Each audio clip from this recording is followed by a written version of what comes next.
What's going on, everybody? Welcome to the Rad Chad Show. Today we have got the fourth ever podcast, maybe even the fifth podcast, I don't know, I'm losing track these days, of the Rad Chad Show, and we've got co-host with me who is... Audrey, sweet, I'm Chad's wife. And we are going to talk all things board games, but by all things I really mean just three things. We're going to talk about... What did we just play? Spirit Island? Oh yeah, we're going to talk about Spirit Island. Just did a review for that. We're going to talk about Harry Potter, specifically the new expansion called the Monster Box of Monsters. And then last but not least, we'll touch base on Runebound because you did play that once. At least the expansion once. Right. Okay, so without further ado, let's cue the intro and get right into it.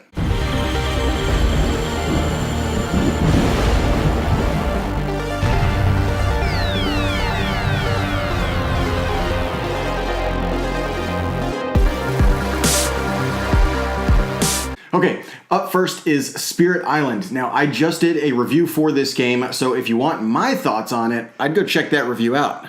I think what's more interesting to me is, what did you think of Spirit Island?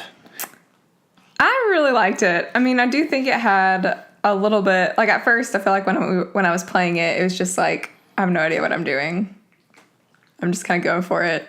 But I feel like after some time and after... maybe getting a good fit with the right character, it made more sense, and I was able to really understand what I was doing, and I had a lot more fun that way. Yeah, now we just got back from vacation, and before we went on vacation, so the last time you and I did a podcast, I had mentioned that I was only going to buy 10 or fewer board games for the rest of the year. And I think I've already bought 10 or more board games since that last podcast. One of those board games was Spirit Island, but I actually didn't expect to play that one the most while we're out on vacation. I thought that we were going to play Harry Potter more, but that didn't happen because it didn't come in. Which in hindsight, now we're going to talk about Harry Potter next. In hindsight, I'm really glad because I liked Spirit Island a lot. And in my review, I had mentioned that it was a good game that you can set up on the table and just continue to play over and over again. You just reset it, and it was good to get right back, which is essentially what we did when we were on vacation. Especially the first couple of times that we played it, it was interesting because I was so frustrated when I wasn't understanding, and I was frustrated that we lost, and then I was just ready right after we were done playing to get right back to the table and play the game again. So once we finally won, I don't know, what changed the game for you from being frustrating to all of a sudden being a game that you really enjoyed? What changed? Probably understanding, I think, just really understanding what the red cards versus the blue cards do. So slow versus fast, and how you really work that in, and how you really understand to combo your character with your cards, with what's going out on the board, and how everything's going in the future. Just getting that all understood, I feel like what made the game more fun rather than frustrating. Yeah, the complexity level of the game is pretty high. And so to your point, I think it's also a foreign idea. The game is just so unique that there's no other cooperative game out there like it. So wrapping your brain around not only the rules, but how you want to formulate a strategy was kind of difficult. Right. And if I were to give newbie advice, the first thing would be is to use those slow powers to impact what the next round is going to have happen. So whoever's going to build next, impact them, right? Because if you can prevent somebody from building before they build, it's the same as destroying something that's already been built. Even then, did you mean exploring? Preventing somebody from exploring? Or exploring. But preventing exploring is way harder than preventing somebody from building. True, but I feel like it's a lot easier to not prevent from exploring, but if you can, after an explorer gets out there, if you can destroy just the single explorer, which sometimes isn't that hard to do, or move him around to prevent them from building, which just almost automatically prevents them from ravaging. So it's easier just to nip it in the bud and get it out as quick as possible. But those blue actions are necessary to move those explorers, basically, into areas or to destroy them before they can build. Yeah, it was also important to move people into lands.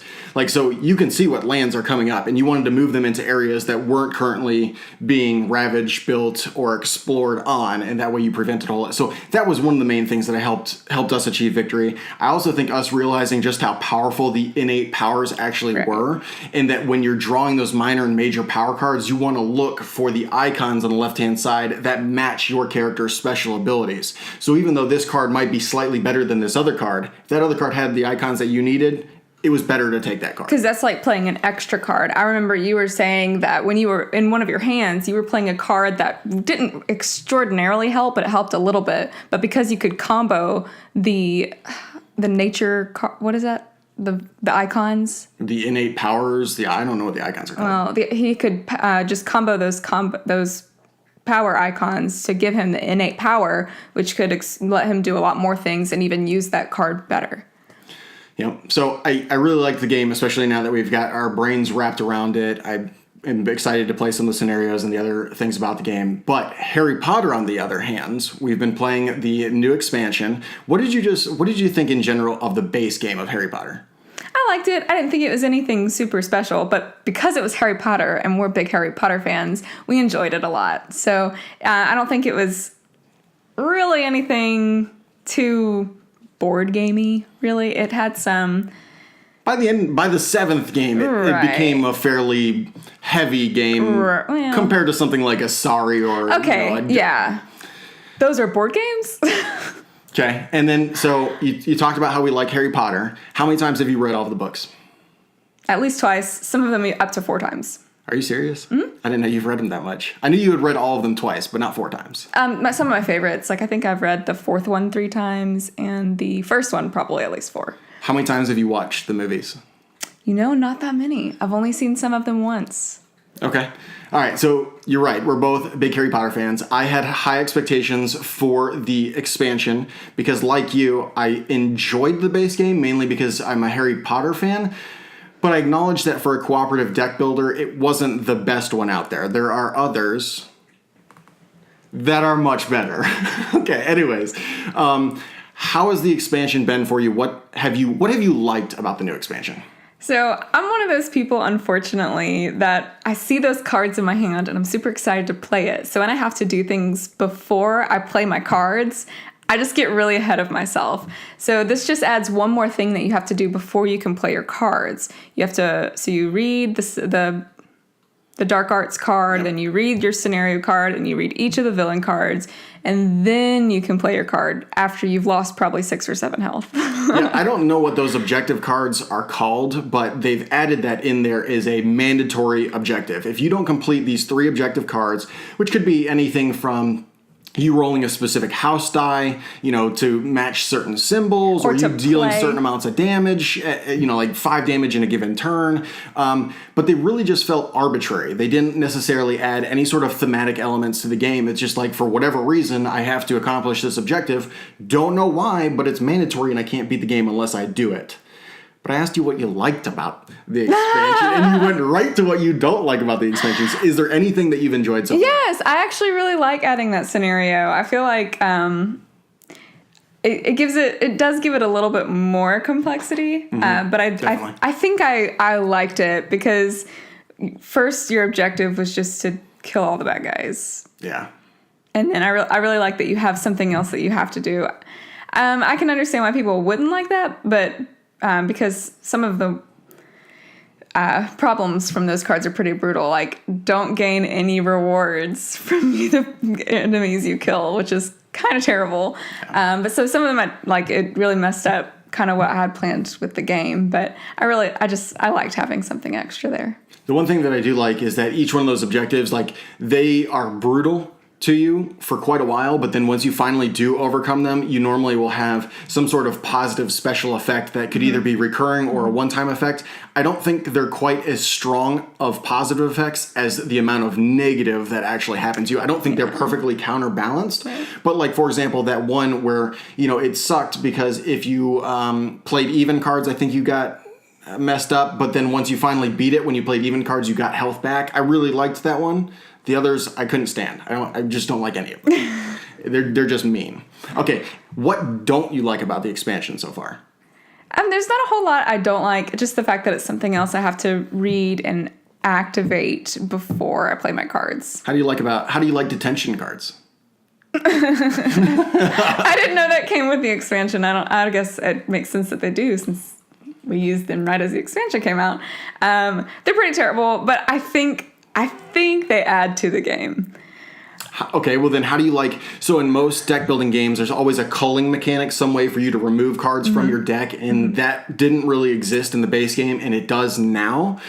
But, I mean, the deck of cards that you can purchase is so ridiculously huge. I mean, how much, in your past couple games we played, it seemed like you were culling your deck a decent bit. I mean, how did you like that being added in? Was it not that big of a deal?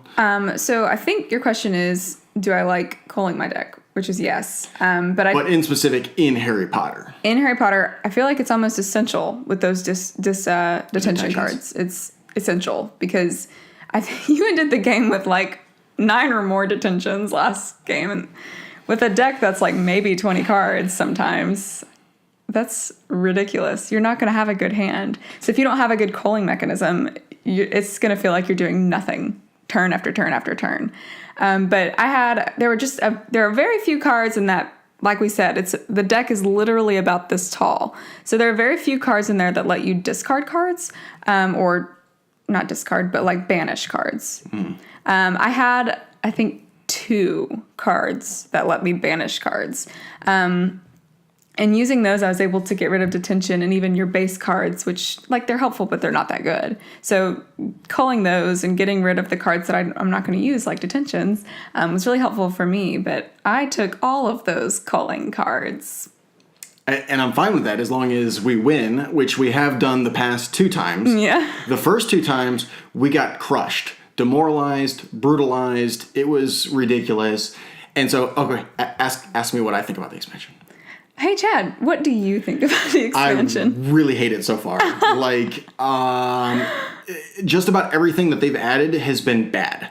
And I know that the base game was too easy. A lot of times we wouldn't move on from location 1, and so we would just wreck the enemies, which we actually did in the game prior to the last one that we played.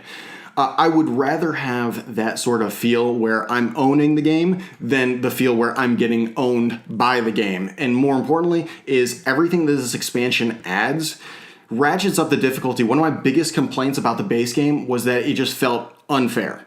You get beat up so much in the game. It just feels like a haymaker is a term in boxing where somebody just like winds up as much as they can and they whack as hard as it just the biggest throw that you can possibly. I felt like this game does that to you all the time. It's like, oh, reveal a Dark Arts card. Oh, take 3 damage and reveal another Dark Arts card. Oh, cool, you take 2 damage and discard a card. Oh, because you discarded a card, hey, go ahead and lose 2 more hearts. Oh, good old Tom Riddle's over there? Well, hey, you've got 3 allies in your hand. Take 6 more. Cool, well, I had full health, but now I have none. Like, that sucks. And then those stupid objectives sit out there and they just beat you up even more. Then you've got these dumb detention cards. They're clogging up your hand. If something makes you discard a detention card, oh, guess what? You're losing 2 more health. You just lose health and you lose cards and you get your deck clogged up. And then there's more enemies. And then those enemies take money away from you because now you have to beat up enemies with both money and attack. Like, literally everything in this expansion is just there to frustrate you. There's nothing fun. Okay, great. You've got these new cards that you're going to throw in a deck that's this big, and maybe at some point in time you could potentially buy one of those cards. Yeah, okay, maybe, sure. If you have money, because guess what? You have to use money to kill people, so then you don't have money to buy new cards, and you got all these detentions in your hand, and you don't have money because all you have is detentions. When you play this clip for them, you should speed up that section so Should that it's just like continuous. There's nothing fun. Okay, great. You've got these new cards that you're going to throw in a deck that's this big, and maybe at some point in time you could potentially buy one of those cards. Yeah, okay, maybe, sure. If you have money, because guess what? You have to use money to kill people, so then you don't have money to buy new cards, and you got all these detentions in your hand, and you don't have money because all you have is detentions. Well, do you want me to tell you how I really feel? How do you really feel? So we've gone through box 1, we've gone through box 2, there's 3 and 4, those boxes are smaller. The game and the rule says that it goes increasing in difficulty with each box, and I'm just like, nope, I'm good. Let's go back to the base game, let's just throw in the easy enemies like Riddle and Draco Malfoy and just like not have to deal with any of these ever again. That's kind of how I feel. I like them. I mean, so it's basically, so it's detentions, and it's 3 more cards added to your deck. Like, added to your objectives, basically. And yeah, they're hard. But the game's kind of hard, and it's a matter of how much health you can heal per turn. And how many locations you can remove. But when things prevent you from gaining health and prevent you from removing locations, that's when the game gets, like, impossible. I guess my problem is like nothing is clever about the game. It's just everything's discard cards, lose health, get wrecked, get owned, get pwned, just in every possible way. There's just, anyways, mild frustrations. Serious frustrations aside. I just haven't enjoyed it, and we'll do a review, or at least I'll do a review at some point, and as it currently stands, not looking good. But it's Harry Potter. I do love Harry Potter, and I wish that I loved this expansion because I had high expectations for it. The last thing that we played was Runebound. We played the new Unbreakable Bonds expansion, but you've also played the base game. How did you like the base game of Runebound with the adventuring and trying to defeat the big nasty dragon and all that fun jazz? I liked it, I think. I don't think I liked it a lot. It wasn't one of those games that'd be like, hey, you want to play Runebound? I don't think it's not one of those games for me. Nope. It's okay. I think I like the objectives. I like going and doing things and reading cards and having an adventure. I like that. But the problem is I like feeling accomplished as well. And I didn't really get a sense of accomplishment. It's like, you test your ability, and then, like, you barely make it, and then you get, like, a coin. Yay. Your turn's over. I don't hate Runebound. Like, it's a fine game. It's okay. But if I were to go on a diatribe, just like I did about Harry Potter, about what's wrong with Runebound, it would be like, at no point in time did the reward that I got from doing something feel meaningful. Oh, great, you got a coin. Okay, cool. Or you get one skill card, but that's only one of 4 skill cards or whatever that you need to play one of those skills. It's just like, I just always felt poor and had no skills. Like in Mage Knight, like I start the game and I'm like this weakling and I got to go run around and kill little baby orcs, right? But then by the end of that game, I'm all decked out with stuff and I'm like, bring on the dragon, bring on the giant city. I'll take on like 6 of them at the same time. And I want that out of this game, but you don't. You explore around for 2 hours and you feel almost as crappy at the beginning as you do at the end. And then that dragon, man. That dragon, though.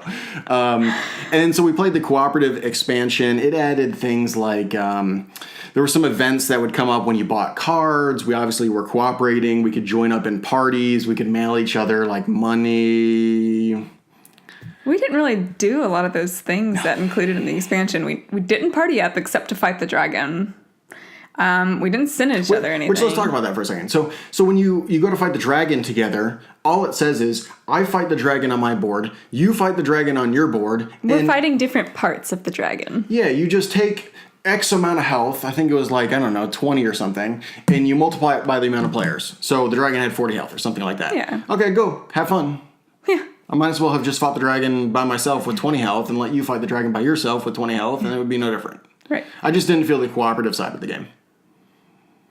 Really. Would you want to play Runebound again?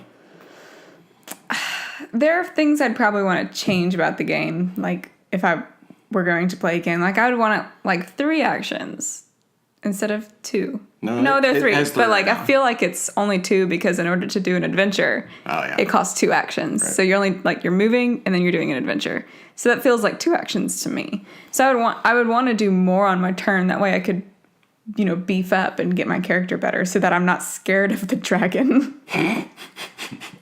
So I played solo. I played the cooperative scenario solo.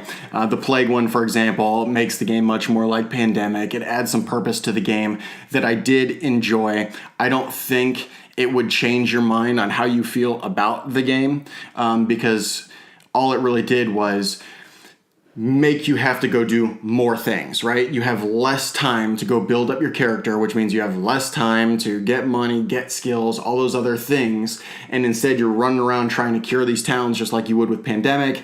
And I think it improved the game. I just don't think it improved the game that much. So I'd maybe play the game. I don't even know if I'd play the game again. It's just too long. Wait, even without the expansion? I definitely would not play without the expansion again. If I were to play the game, I would only play it with the expansion.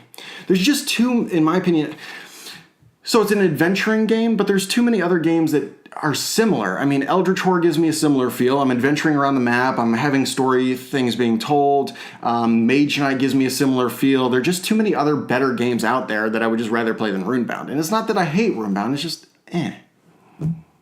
Okay, well, that's all we have for you today on the 4th or 5th podcast of the Rad Chad Show.